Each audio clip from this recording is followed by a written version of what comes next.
I'd like to propose to you that true creativity is thinking inside the box.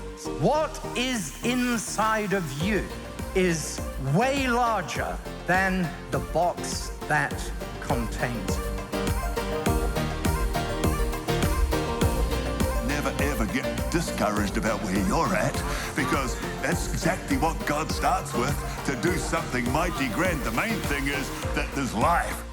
I wasn't going to come to worship conference because I'm not really as creative. About 5 people from my church contributed for me to come here because they had faith in me, and I think that was God speaking through them to speak to me, to realize that I am creative. Here in this great gathering for worship, I have discovered this praise life. All the power mongers are before him, along with those who never got it together, worshiping. Our children and their children will hear the good news that God does what he says. You see, it didn't come as a surprise to God that we would stuff up really bad. And yet in his kindness, he put rescue in our DNA.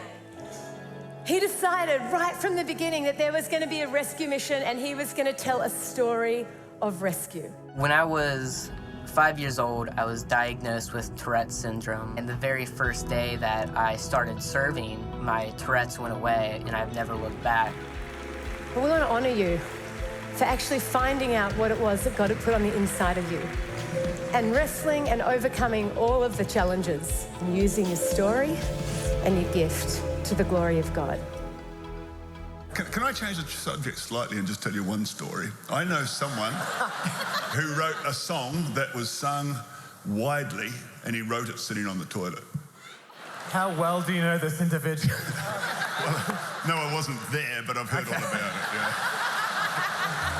Is it just me, or did you all think that Ben Hastings, when he led the Lord's Prayer, looked like Jesus on the back screen? Oh my goodness.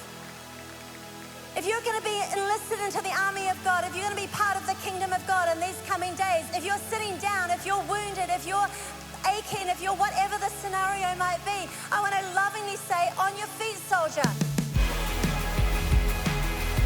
I want a church that we don't become so sophisticated, that we don't become so proper. Let's be part of ministries that are full of life, because even a live dog is better than a dead lion. Give them a roar of praise, a roar.